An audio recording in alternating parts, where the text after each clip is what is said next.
آج کے اس کلپ کے اندر جنات کی شکل و صورت کے بارے میں تھوڑی سی بحث ہوگی کہ جنات کی اصل شکل کون سی ہوتی ہے اور یہ کن کن شکلوں کے اندر ظاہر ہوتے ہیں۔ تو اس سے پہلے یہ جاننا ضروری ہے کہ اس کائنات کے اندر جتنی بھی مخلوقات ہیں ان کی تین قسمیں ہیں۔ نمبر ایک، نور سے پیدا ہونے والے جیسا کہ فرشتے۔ نمبر دو، نار سے پیدا ہونے والے جیسا کہ شیطان اور جنات۔ اور تیسری قسم مٹی سے پیدا ہونے والے جن کو انسان اور بشر کہا جاتا ہے۔ تو جتنی بھی مخلوقات ہیں وہ ان تین قسموں سے باہر نہیں، یا تو نور سے پیدا ہوں گے جیسا کہ فرشتے، یا پھر نار سے پیدا ہوں گے جیسا کہ جنات، یا پھر مٹی سے پیدا ہونے والے جیسا کہ انسان۔ ان تین قسموں کے ناموں سے ہی انسان کو اندازہ ہو جاتا ہے کہ ان کا مزاج کیسا ہوگا۔ چونکہ فرشتے نور سے پیدا ہونے والے ہیں اور نور کے اندر برودت ہوتی ہے، یعنی کہ نرم مزاجی بہت زیادہ ہوتی ہے، اور نار سے پیدا ہونے والوں کے اندر چونکہ شدت حرارت کی وجہ سے ان کے اندر غصے کا مادہ بہت زیادہ پایا جاتا ہے۔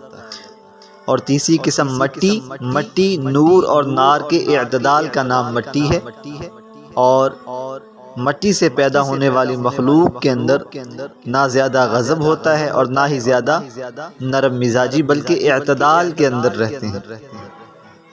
اب جنات کی شکل، جس طریقے سے انسان ایک مخلوق ہے، ان کی شکلیں مختلف ہیں بعینہ، بالکل اسی طرح جنات بھی ایک مخلوق ہے اور ان کی شکلیں بھی جدا گانا ہیں اور مختلف ہیں۔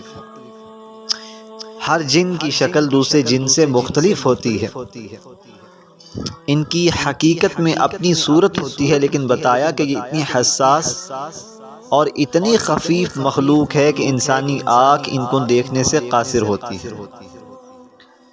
اب آپ کو یہ بتائیں کہ جنات کون سی شکلیں اختیار فرماتے ہیں، تو یاد رکھیے گا کہ جنات جس قسم کی چاہیں یہ شکل اختیار فرما سکتے ہیں، لیکن اس کے اندر یہ بات یاد رکھیے کہ جنات جس شکل کو اختیار فرمائیں گے، جنات کے اندر اسی شکل اور اسی جانور یا اسی مخلوق کی بقدر طاقت اور ہمت موجود ہوتی ہے۔ مثال کے طور پر اگر کوئی جن بلی کی صورت اختیار کرتا ہے تو اس کے اندر طاقت اور قوت بھی بلی ہی کی طرح ہوگی۔ اگر کوئی جن جو ہے وہ سانپ کی شکل اختیار کرتا ہے تو اس کی طاقت، اس کی قدرت سانپ ہی کی جتنی ہوگی۔ اگر کوئی جن جو ہے وہ بکری کی صورت اختیار کرتا ہے یا بچے کی صورت اختیار کرتا ہے تو اس کے اندر طاقت بھی اسی کی بقدر ہوگی۔ یہ تحقیق سے یہ باتیں معلوم ہیں، لیکن عمومی طور پر جنات سانپ کی شکل و صورت کو زیادہ پسند کرتے ہیں۔ اکثر طور پر جنات سانپ کی شکل میں ملتے ہیں۔ حدیث پاک کے اندر حوالہ موجود ہے، نبی کریم صلی اللہ علیہ وسلم نے ارشاد فرمایا کہ تم اپنے گھر کے اندر جب سانپ دیکھو تو 3 مرتبہ اس کو متنبہ کرو کہ اگر تو جن ہے یا کوئی اور مخلوق ہے تو یہاں سے چلا جا۔ 3 مرتبہ متنبہ کرنے کے بعد بھی اگر وہ نہ جائے تو وہ سانپ ہے، پھر اس کو مار ڈالو۔ یہ روایت موجود ہے۔ تو معلوم ہوا کہ اکثر جنات جو ہیں وہ سانپ ہی کی شکل میں پائے جاتے ہیں، ان کا اظہار سانپ کی شکل میں ہوتا ہے۔ باقی جس شکل کے اندر جنات ظاہر ہوں گے ان کے اندر اتنی ہی قدرت اور اتنی ہی طاقت موجود ہوتی ہے۔ تو یہ تو تھا جنات کی شکلیں۔